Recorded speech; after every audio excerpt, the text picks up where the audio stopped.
परमात्मा कहते हैं मैं किस किस को समझाऊं, सभी ने एक रट लगा रखी है, माया जोड़ लूं, कोठी बना लूं हैं और बस बैंक बैलेंस बना दूं। परमात्मा कहते हैं ये भांग पी रखी तुमने काल की। कबीर ये माया अटपटी सब गट आण अड़ी, और किस किस ने समझाऊं या कुएं भांग पड़ी। जैसे शाम के समय शराब के ठेके पर 5-4 शराबी घूटी ला कर आ रहे हों, उनकी गतिविधि और उनकी भाषा देखो, एक जैसी सबकी, एक जैसी भाषा, एक जैसी चाल, ऐसे लटखड़ाते चलेंगे और बोलेंगे तो ऊट पटांगा बकवाद करते हुए दिखेंगे। तो परमात्मा कहते हैं इस काल ने तो इस 21 ब्रह्मांड में भांग गिर रखी है बगैर तोली, और इस भांग को पिए फिर रहे सारे के सारे प्राणी। और जिसको भी ज्ञान की चर्चा की जाती है न्यों का किसने देखा, फिर देखेंगे, फिर के देखा कल मृत्यु हो जाएगी, खाक देखेगा फिर। परमात्मा कहते हैं काल करे सो आज करे, आज करे सो अब, और पल में प्रलय हो जाएगी, फिर करोगे कब। अब यहाँ की व्यवस्था बता रहे हैं परमात्मा कि पतझड़ आवत देख कर बन रोवे मन माही, ऊंची टहनी पात थे वो आज पीले हो जाही। पात जड़नता यूं कहे सुन भई तरवर राय, अब के बिछुड़े नहीं मिले न जाने कहाँ गिरेंगे जाए। तरवर कहता पात से सुनो पात एक बात, यहाँ की याहे रीति है एक आवत एक जात। पुण्यात्माओं परमात्मा ने ना जाने कितने उदाहरण दे दे के हमारी यह भांग उतारनी चाहिए। अब क्या प्रमाण देते हैं कि जैसे पतझड़ के दौरान सभी वृक्षों के पत्ते पीले होकर झड़ना शुरू हो जाते हैं और सभी गिर जाते हैं, और तुरंत ही कोपल फूट आती हैं, और 10, 15, 20 दिन में वो फिर पत्ते बनकर 1 वर्ष वो फड़ करके मस्ती मार लेते हैं, और फिर बीच में भी आंधी तूफान से टूट जाते हैं, और समय आने पर तो सब ने गिरना ही गिरना है।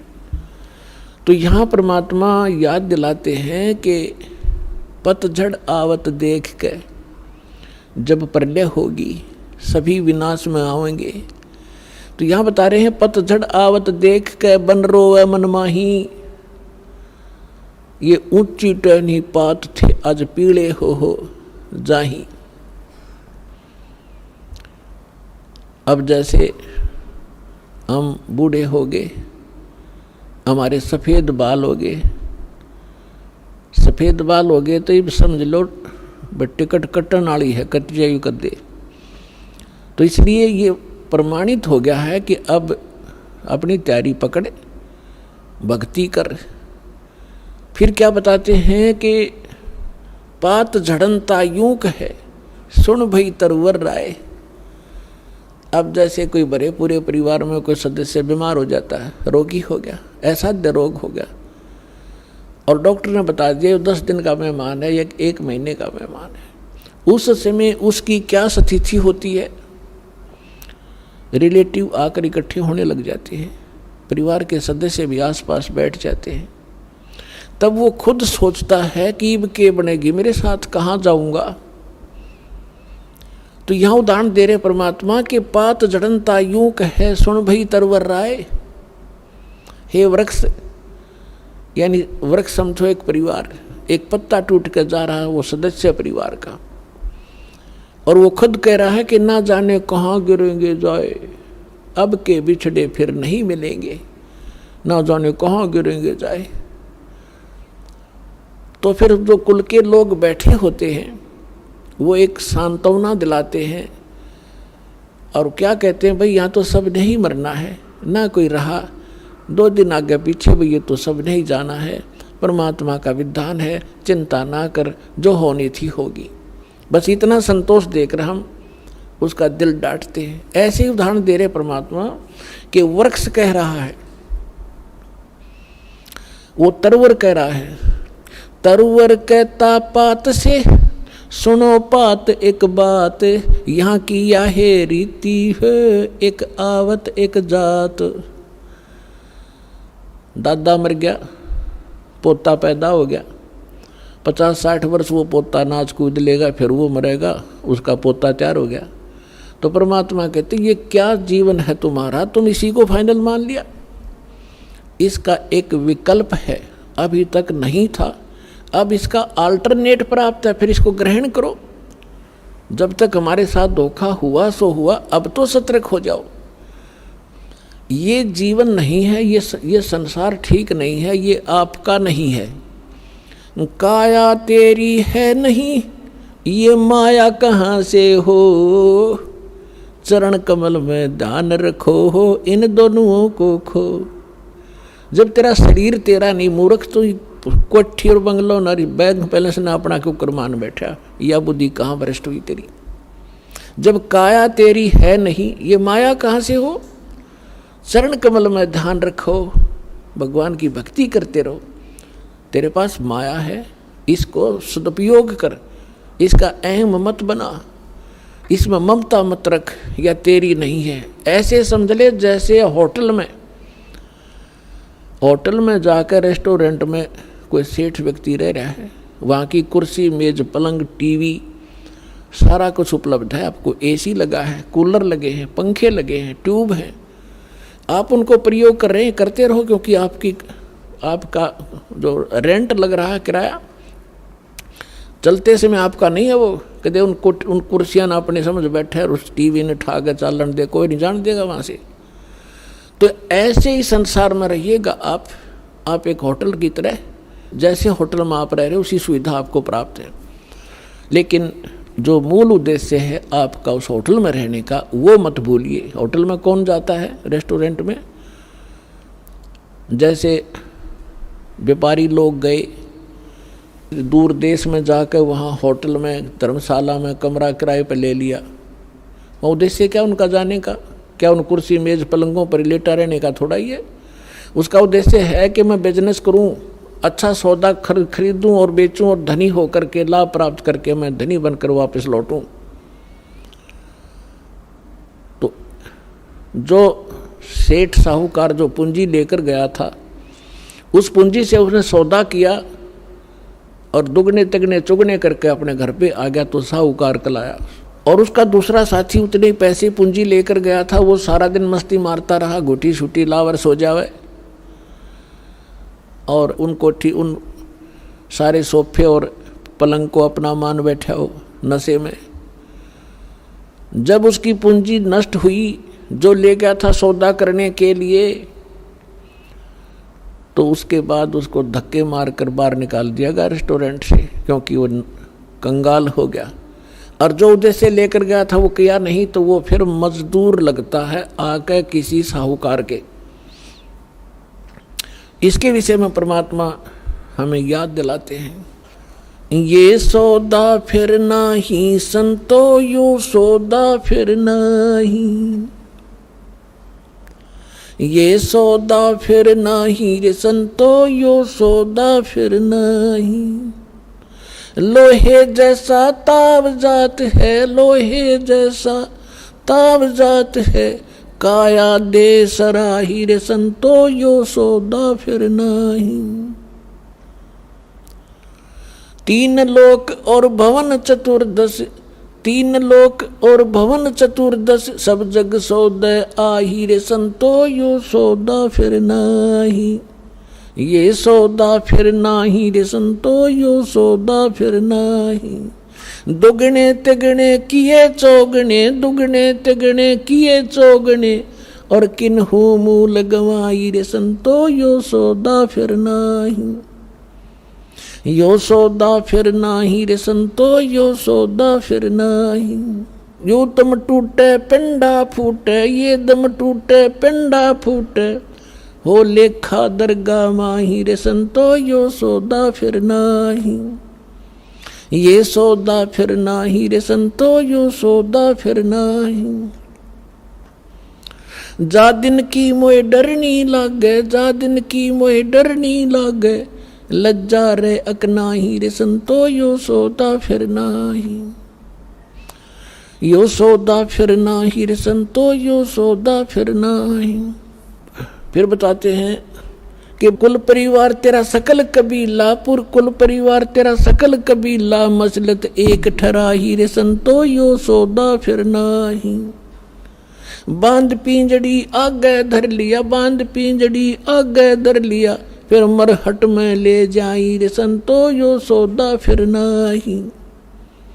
यो सौदा फिर नाही रे संतो, यो सौदा फिर नाही। अग्नि लगा दिया जद लंबा, अग्नि लगा दिया जद लंबा, फूक दिया उस ठाई रे संतो, यो सौदा फिर नाही। यो सौदा फिर नाही रे संतो, यो सौदा फिर नाही। प्राण बांध फिर पंडित आए, पीछे गरुड़ पढ़ाई रे संतो, यो सौदा फिर नाही। यो सौदा फिर नाही रे संतो, ये सौदा फिर नाही। प्रेत शिला पे जा बिराजे, प्रेत शिला पे जा बिराजे, पितरों पिंड बराई रे संतो, यो सौदा फिर नाही। यो सौदा फिर नाही रे संतो, यो सौदा फिर नाही। बहुर श्राद्ध खान को आए, बहुर श्राद्ध खान को आए, काग भयो कुलमाई रे संतो, यो सौदा फिर नाही। यो सौदा फिर नाही रे संतो, यो सौदा फिर नाही। नरसेती तू पशुआ की जय, नरसेती तू पशुआ की जय, रे गद्दा बैल बनाई रे संतो, यो सौदा फिर नाही। यो सौदा फिर नाही रे संतो, यो सौदा फिर नाही। ये 56 भोग कहाँ मन बोरे, 56 भोग कहाँ मन बोरे, कित कुरडी चरणे जाई रे संतो, यो सौदा फिर नाही। यो सौदा फिर नाही रे संतो, यो सौदा फिर नाही। जय सतगुरु की संगत करते, जय सतगुरु की संगत करते, यो सकल कर्म कट जाई रे संतो, यो सौदा फिर नाही। यो सौदा फिर नाही रे संतो, यो सौदा फिर नाही। अमरपुरी पर आसन होते, अमरपुरी पर आसन होते, जहां धूप न छाई रे संतो, यो सौदा फिर नाही। यो सौदा फिर नाही रे संतो, यो सौदा फिर नाही। अपने आत्माओं, इस वचन में अमृतवाणी के अंदर आदरणीय गरीबदास साहिब जी ने परमात्मा की महिमा और इस जीव की दशा बताई है। जैसा भी आपको एग्जाम्पल दिया था कि एक 2 साहूकार पैसे लेकर गए थे उद्देश्य बिजनेस बढ़ाने के लिए, एक ने उद्देश्य पूरा किया, एक ने घुट्टी लाई सो गया। जिसने दोगुने तिगने कर लिए वो तो सेठ बन गया, और जिसने घुट्टी लाई बकवाद करी घड़ी वो टोटे माँ के मजदूर लगा। तो यहाँ बताते हैं कि लोहे जैसा ताव जात है, ये काया दे सराही। अब जैसे कारीगर होता है, लोहे को गर्म करता है आयरन में, उसको खूब गर्म कर देता है, और उस गर्म रहते ही उसके ऊपर वो चोट लगाता है या किसी मोल्ड में डाल देता है, तो जिस उद्देश्य के लिए वो गर्म किया था तो वो सफलता प्राप्त कर लेता। जब गर्मा गर्म पर कर गया था, और जब वो जरा सा ठंडा हो गया, फिर चाहे सारे गन्ने झाड़ ले, वह चीज़ नहीं बनेगी, बांगा टेढ़ा हो जाएगा। तो यहाँ बताते हैं कि लोहे जैसा ताव जात है, ये मनुष्य जीवन आपका है। जब तक ये मनुष्य जीवन है आपका लोहा गर्म है, और इस गर्म लोहे पर ये चोट लागी राम नाम की सत्संग की, तो आपका उद्देश्य पूरा हो जाएगा जिसके लिए मनुष्य शरीर मिला था। और ये हो गया ठंडा, इसको देंगे फूक, फिर बनेगा गधा। यह सुंदर शरीर रहा नहीं, बांगा टेढ़ा मुंह हो गया, कोई गधे का, कोई बंदर का, कोई कुत्ते का, कोई धूम लगाए फिर रहे होंगे हम। तो इन कष्टों को याद दिलाया जाता है, इसके साथ साथ इसका एक समाधान भी इसमें बताया जाएगा। क्या बताते हैं? 3 लोक और भवन चतुर्दश, ये 14 लोक और 3 लोक 14 भवन के सब अपना वर्क डन किया हुआ प्राप्त कर रहे हैं। सब सौदे के लिए ही ये आते हैं, यहाँ पर सौदा करके जाते हैं। जो जैसा कर्म करता है वैसा ही फल इनको यह मिल जाता है। 3 लोक और भवन चतुर्दश सब जग सौदे आही, और दोगुने तिगुने करे चौगुने किन्हु मूल गवाई।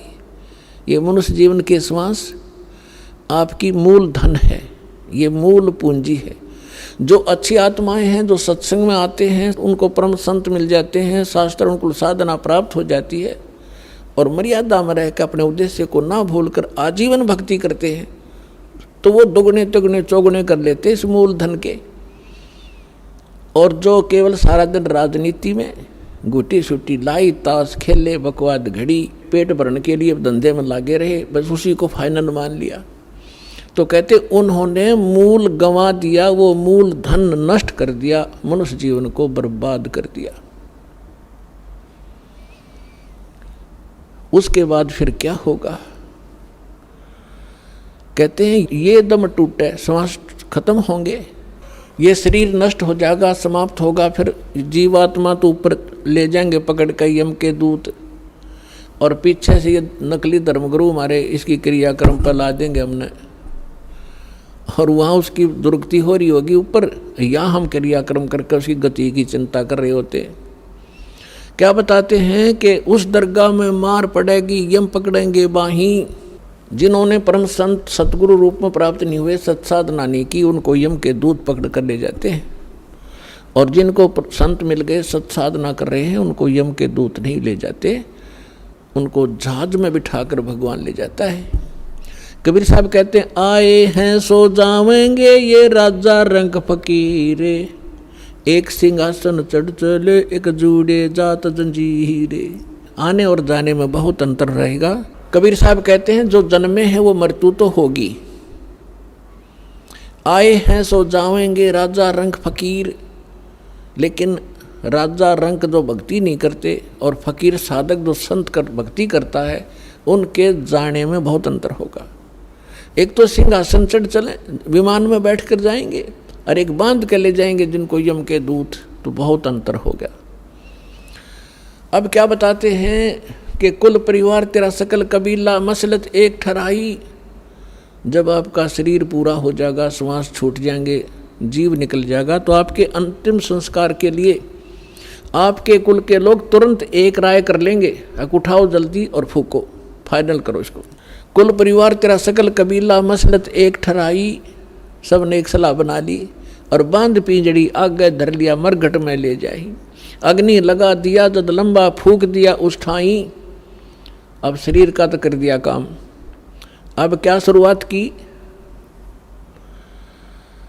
गुरुजी आए, कहते हैं पुराण उठा के, फिर पंडित आए, कहते गुरु पुराण का पाठ कराओ इसका। परमात्मा कहते हैं जीव चला गया, माटी फूक दी, अब क्या रहेगा तुम्हारे पल्ले?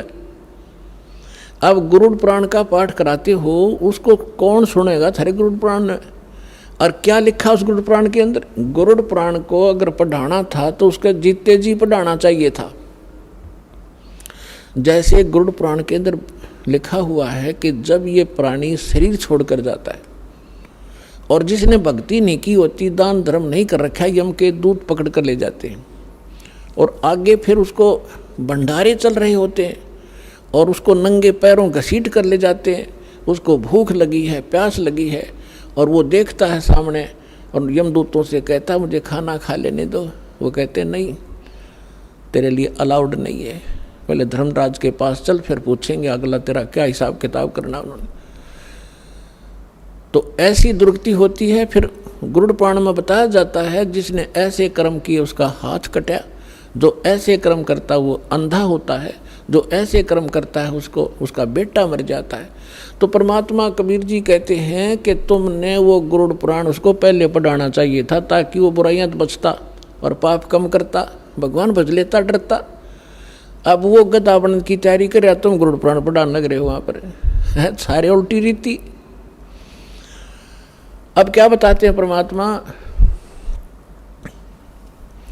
कि प्रेत छला पर जा विराजे पितरों पिंड भराई, और बोर श्राद्ध खान को आई फिर काग भय कलमाही। अपना आत्माओं, इन हमारे धर्म गुरुओं ने हमारे को सारी उल्टी पढ़ाई पढ़ा रखी है, जो कति हमारे भट्ठा बठान की। इन्होंने सदग्रंथ भी ढंग से नहीं समझे।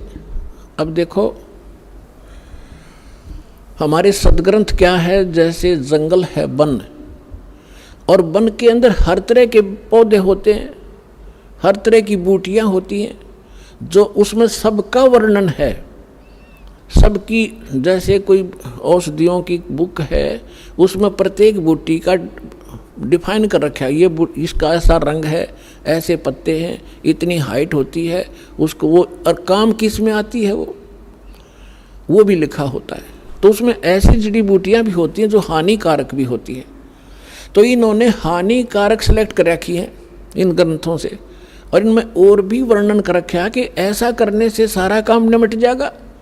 वो उन्होंने हमारे को नहीं दिया, और वो अब हम ये दास देने जा रहा है आपको, पूरे समाज को, ये ग्रहण करो, जो शास्त्र अनुकूल साधना है, तुम्हारा भविष्य ठीक होगा।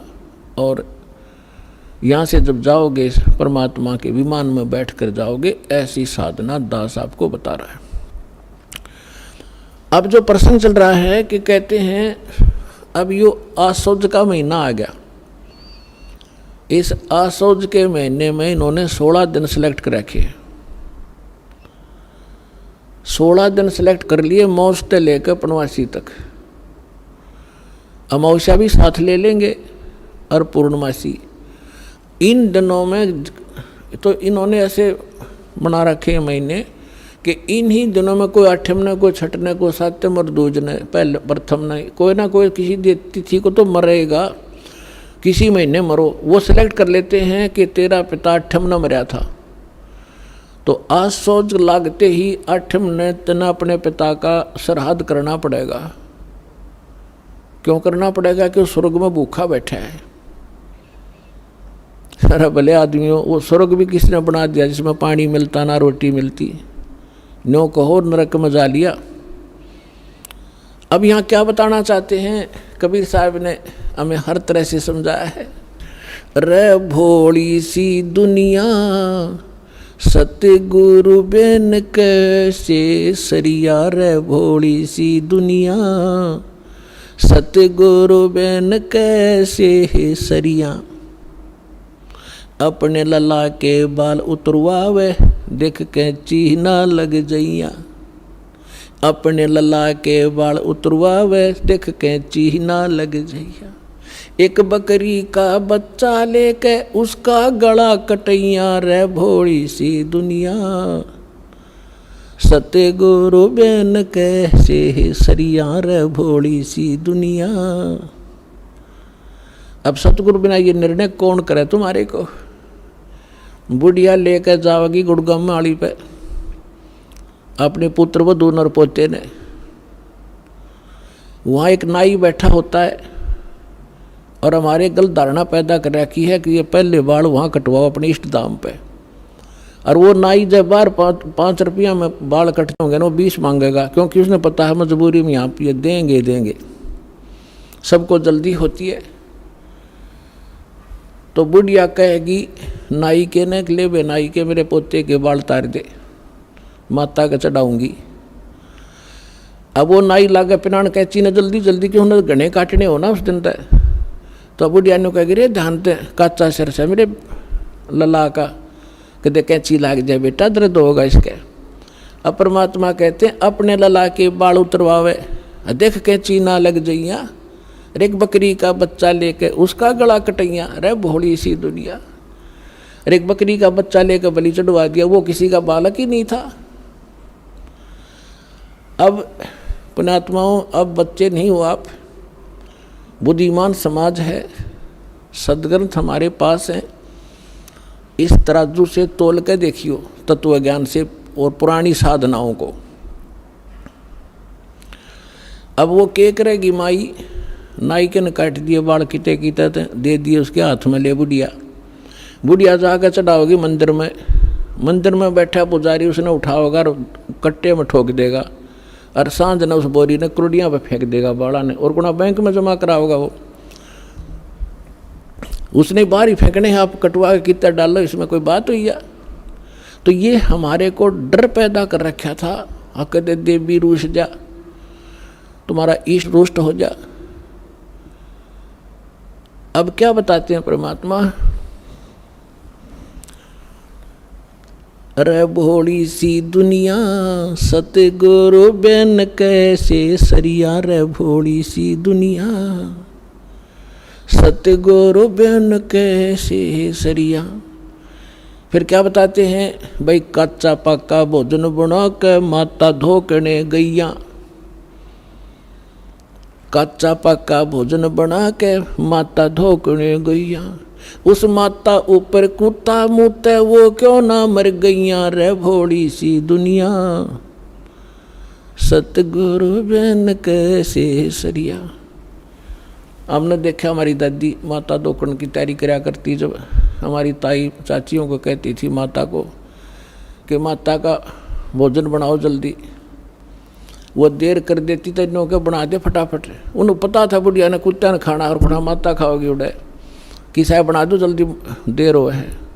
अब कच्चा पक्का बना के पूरे, और वहाँ जाती जहाँ पर वो माता का बना रखी थी एक मड़ी सी, अब वो बुढ़िया तो माता पर पूड़े चढ़ा के, और उससे नीचे भी ना उतरती, इतने 4 कुत्ते चढ़ने चुकर देते, माता के उसे डिनर न खावे और चलते हैं उसको प्रमोद कावे वो माता के सिर पे। अब परमात्मा कहें जिसको तुम पूजने गए थे इसी सक्षम थी, तो कुत्ते की टांग क्यों ना तोड़ दी उसने, उसके सिर पर मूत रहा है।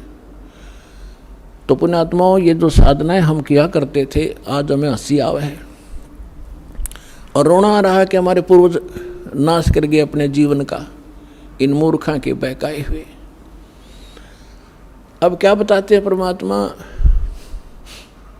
अब देखो हमारा कोई परिवार का सदस्य मृत्यु को प्राप्त हो जाता है, तो सबसे पहले वो क्या करते हैं कि इसके फूल उठाओ, क्या करोगे, गंगा में डाल के आएंगे, किस लिए, गति हो जाएगी इसकी, गति कराएंगे। अच्छा उठा लिए, गंगा में डाल आए, फिर कहा कि इसकी 13वीं करो, 13वीं किस लिए कि गति करावांगे। अच्छा 13वीं कर दी, फिर महीना करो, पहले तो बड़ा सांका था, एक साल तक प्रत्येक महीने गति कराया करते, और 1 साल में फिर न्यारी गति कराया करते, कदे 6 माहिर, फिर साल के अंदर वर्षों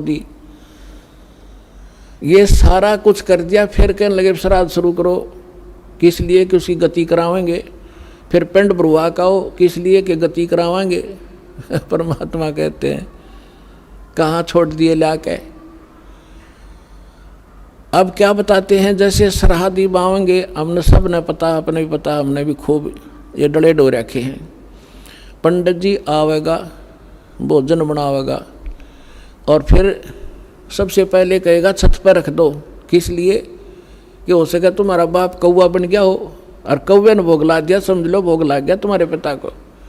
क्यों कौवा बना हुआ है बता, लागे थे गति करान, कौवा बना के छोड़ दिया, और थरा के जो भैया। रे भोली सी दुनिया सतगुरु बिन कैसे सरिया, रे भोली सी दुनिया सतगुरु बिन कैसे सरिया। रे भोली सी दुनिया सतगुरु बिन कैसे सरिया। फिर बताते हैं, जीवित बाप गेल लट्ठम लट्ठा, और मुए गंग पुचैया। जीवित बाप गेल लट्ठम लट्ठा, मुए गंग पुचैया। जब आवे आसौज का महीना, वो कौवा बाप बनैया। रे भोली सी दुनिया सतगुरु बिन कैसे सरिया, रे भोली सी दुनिया सतगुरु बिन कैसे सरिया। अब बगैर ज्ञान के इस माया की हवस में हम बड़े छोटों का सत्कार भी भूल गए। एक बूढ़ा बतावा था, एक भक्त कह रहा था कि मेरा एक मित्र था, वो मैं भी रिटायर हो गया और वो भी रिटायर हो गया। एक दिन मुझे बैंक में मिल गया वो, बैंक में से उसने 8-10 हज़ार रुपये मिले पेंशन के, और उसके साथ मैंने उसको राम रमी करी। उसकी पुत्र वधू साथ थी, वह ने बोली ला दादा ये पीछे मैंने दे दे, खो देगा कि तरह हम लकड़ी जाएंगे तेरे पे। वो 10 के 10 हज़ार बूढ़े तीन दे दिए, और ने बोले हम जाओ बाजार में कोई सामान ले आवेंगे, उस तीन दे दिए 10 रुपये, रिक्शा में बैठ के घर चला जाइए। अब वो कहने लगा भाई या कौन थी, बोला छोरे की बहू थी, और बोला ठीक से, बोला खाक ठीक सू, आज मैंने पैसे दिए ले ले, मैं चाह न भी तरसूँ सारा दिन इनके मुंह तरफ देखता हूँ, ईसा ठीक सू मैं। तो पुणात्मा परमात्मा कहते जीवित बाप का तो कदर नहीं, और मरे पाछे इनके बकाए हुए नो का गंगा में डाल कहोगे गति हो जाएगी, गंगा में डालने तक गति होगी इनकी। फूक फाक दिया, राख बना दी उसने, कीता फेंक दो उठा के। बस तू अपने मनुष्य जीवन रहते जो करना कर लो, बाद में सारी बकवाद है उसका कोई लाभ नहीं, क्योंकि इन्होंने इस सारी साधनाओं को बिगाड़ दिया।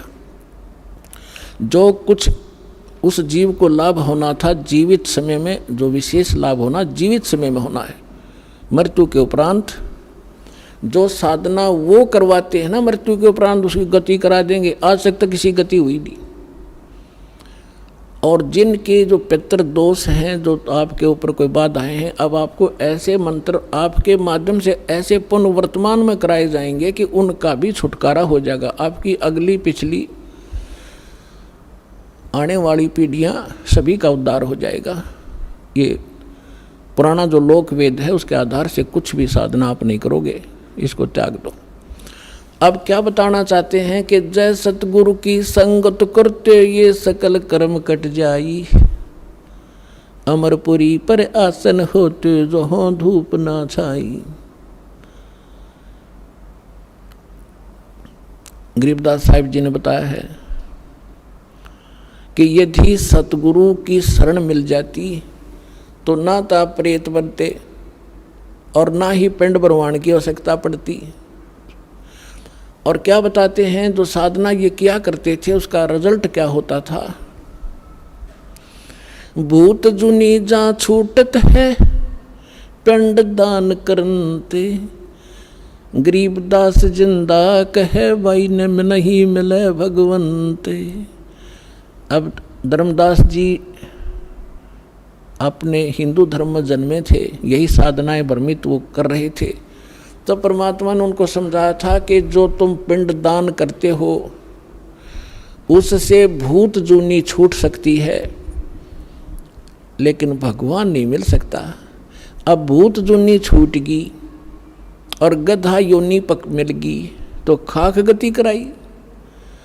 बस न्यो कहें कि हमारा पीछा छूट गया, बाबू से जा करता, पिताजी घना दुखी करे था। भगत आते हैं कहते हैं मेरी माँ मर गई, मेरी बहन को दुखी कर रही है। अब वो अंडे धके खाती हुआ कितन की तो प्रवेश करे, पर परेशान खुद भी हो रही, ज्ञान उसको है नहीं। तो अब हम जो साधना बताएंगे उन आपके पितरों का भी कल्याण हो जाएगा और आप भी सुखी हो जाओगे, वो भी भाग जाएंगे, उनका कल्याण हो जाएगा, यानी छूट जाएंगे, आपसे दूर भाग जाएंगे और उनको मानव शरीर प्राप्त हो जाएगा। जो साधना दास आपको बताने जा रहा है, इससे सारा ही कल्याण होगा। एक के साथ सब सदैव, एक ही साधना से सर्व सुख होंगे। अगर आप ये वीडियो YouTube पर देख रहे हैं तो हमारे चैनल को सब्सक्राइब करें और बेल आइकन को दबाना ना भूलें। अगर आप Facebook पर ये वीडियो देख रहे हैं तो हमारे पेज को लाइक करें।